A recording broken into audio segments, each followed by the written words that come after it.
Welcome to a really exciting and non-traditional class about costuming. We are going to talk about materials and digital fabrication.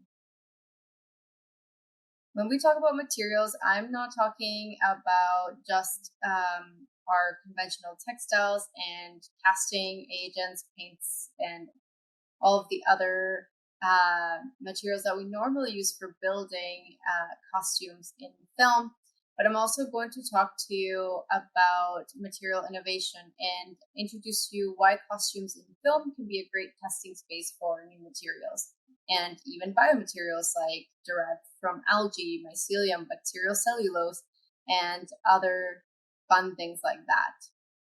I will share with you also some brands and researchers that can be potential collaborators for your next project, and some online resources for material activism if that's something that resonates with you after this class and you want to dive deeper. I am by training a costumer, costume designer, sewer, etc., but have shifted in the past 4 years to practice in a lab space working with grown materials and grown textiles and bioart and bioethics. So trying to merge these two worlds is really fun for me. And I will expand into these topics in later classes. We're also going to talk about digital fabrication in this class and digital tools for fabricating zero waste designs. And as well as I will introduce to you computational design tools like Flow 3D or Rhino 3D.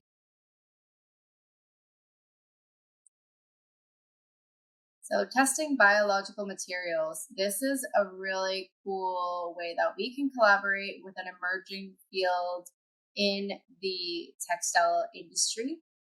This particular picture that you see here, there are two different things. One, the purple sort of petri dish that you see there in the purple speckled dyed silk on the right hand side is by Fabrifutures, working with a bacteria that, as is metabolic matter, produces a purple dye that you can actually use intentionally to create patterns on natural fibers.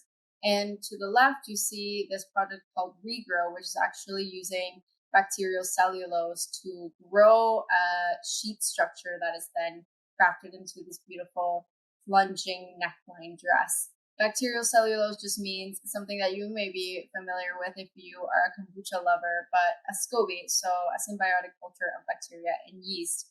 And through different molding processes, finishing processes, making it into a wearable textile. So why do I think we can join forces? Well, production studios could bridge the gap between new textile material and waste diversion innovators by providing funding and strategic initiatives to accelerate green production. And in tandem, material innovators can test systems and products on a smaller and focused scale and receive feedback from artisans and costume designers before expanding their services and products to a broader clientele. So it's a mutually beneficial system. This is why I think it's such a great idea and something that we should look more into, because I don't think it's being explored enough. Biomaterials used to be very niche and mainly carried out at small scale experiments and led heavily by a DIY material movement and some pioneer brands, but in the last few years it has really boomed.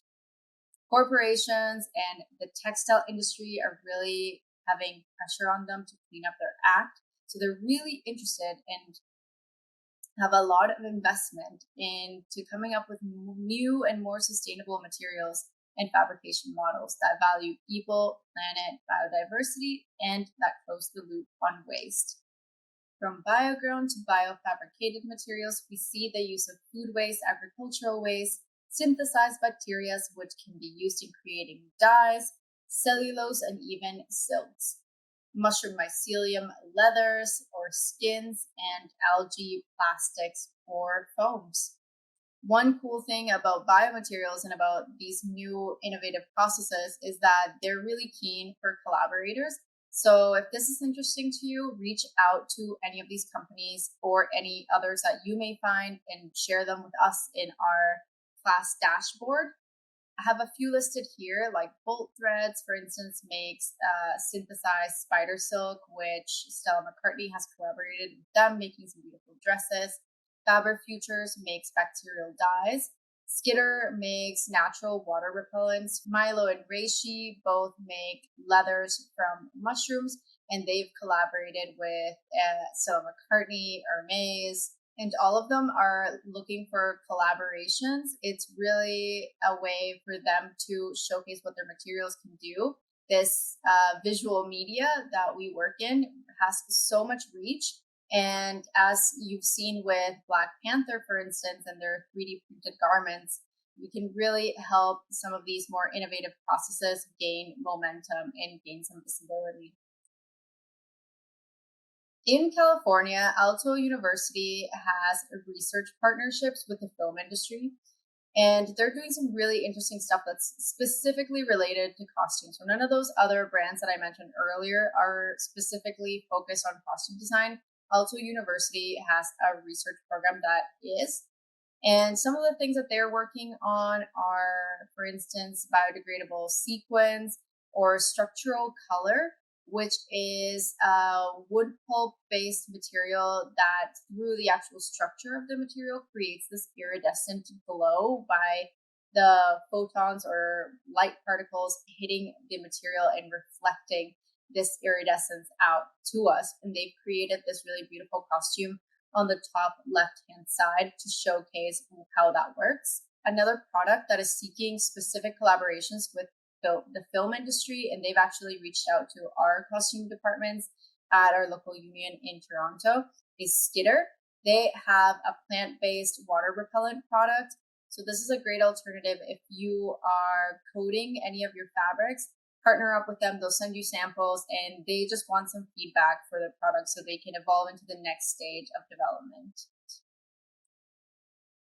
And when we talk about biogrown, I just want to touch up on this really briefly. This is one of my favorite things to talk about because this is a large part of my practice today, is actually growing materials with living organisms. So studying how they grow, what conditions they like, what they like to eat, how their communities form, and actually building with them materials that we can use for creating textiles or for creating structural composites and pigments.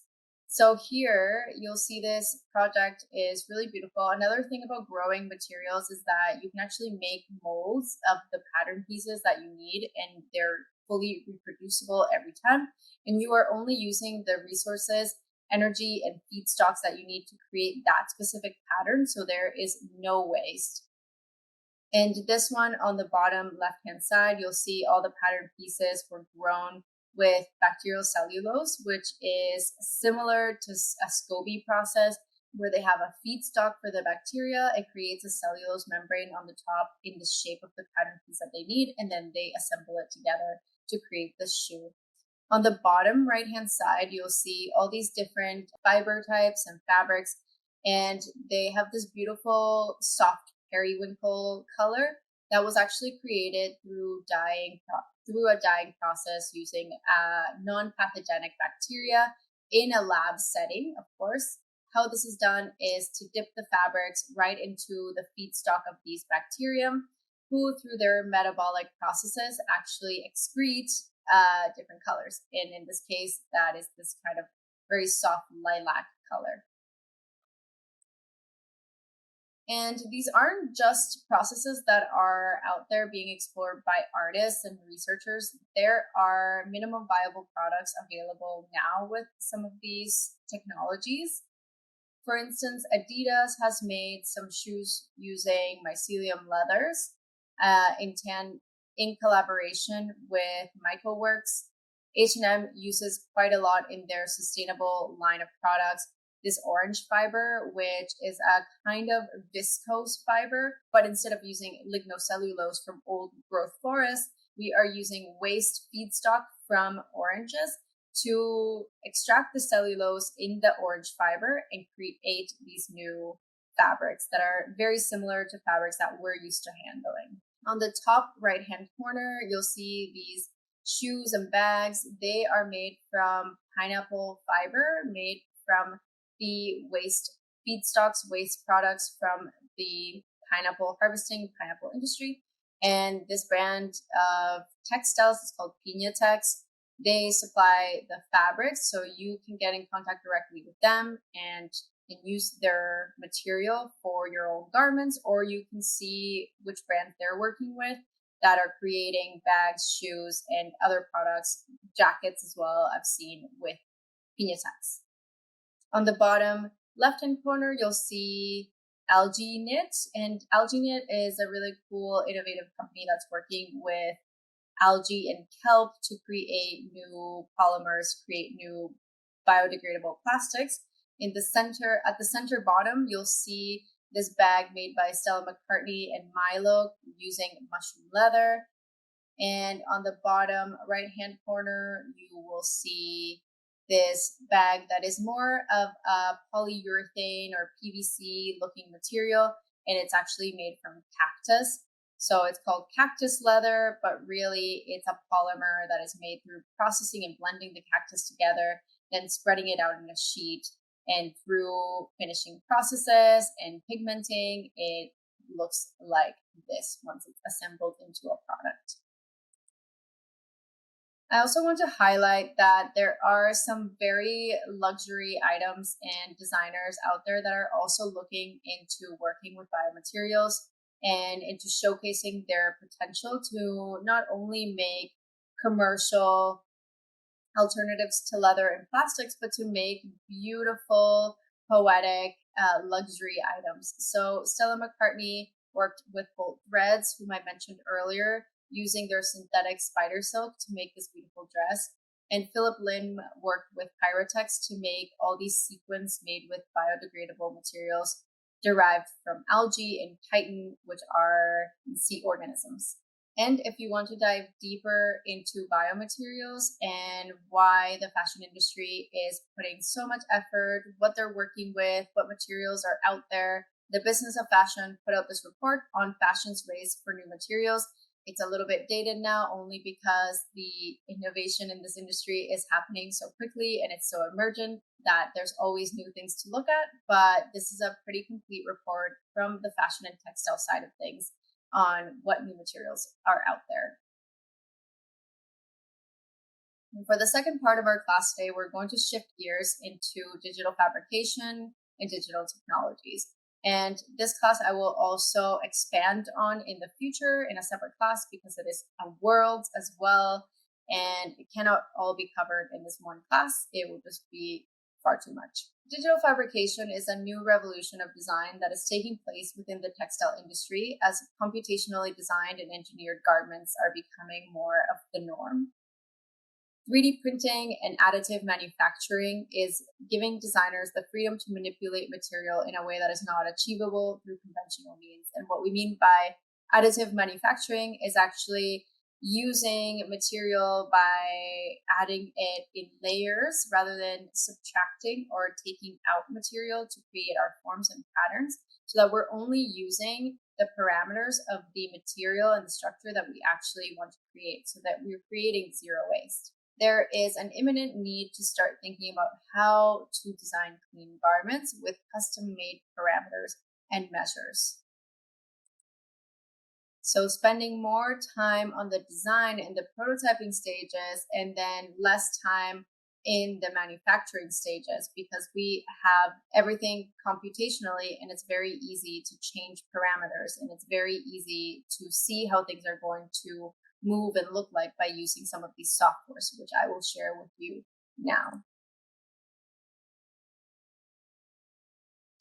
Digital rendering allows for customization, precise pattern making, and reworking of patterns before cutting any material. So we're reducing waste, and we're also prototyping and seeing if we like how the drape on the body, if we like the fit, and adjusting it digitally so that when we go to cut, it is exactly as we envisioned it being. Machines repeatedly produce identical products without error, and changing a pattern is as easy as changing the programming or the code. Customized designs leads to less waste as they are more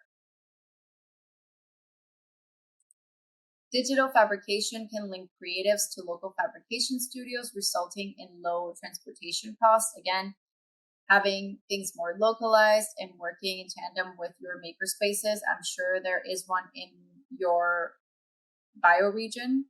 Here, our hubs are Site 3, Collaboratory. There are many more, but that is just one that works in tandem with the film industry, and Interaccess as well, focused on digital fabrication. Computer program machines can create a product with as little material as possible, reducing waste. Another resource that you can look at is Fab Textiles. They have boot camps and they have a lot of step-by-step instructions to use various digital fabrication softwares and wearable electronics. Also, Clo 3D. This is specifically for pattern making. So if you're a cutter and you want to get better at your digital and your CAD skills, this is a great way to create zero waste. The program allows you to use various different fabrics and to actually see them in motion, so you can animate your characters and see what they will look like flowing, and what different gravity, wind, and other physical elements affect the fabric, as well as once you're actually cutting the pattern, it will allow you to nest them together in the best way possible so that you are creating the least amount of waste possible. And here are some references for what that looks like. This bomber jacket and pants were created by Justine Edrelin using the Clo 3D software. As you can see, she has figures of what the garments look like in motion. So you can see the textures and where the folds are on the body and how it hangs. And then you can see the full pattern, how it's assembled together and how it can be grouped together to create less waste when we're cutting. If you're into fashion, you probably already know of Iris Van Herpen, who works a lot with the architect 3D program called Rhino 3D. She works in collaboration with architects to create these beautiful 3D printed and garments.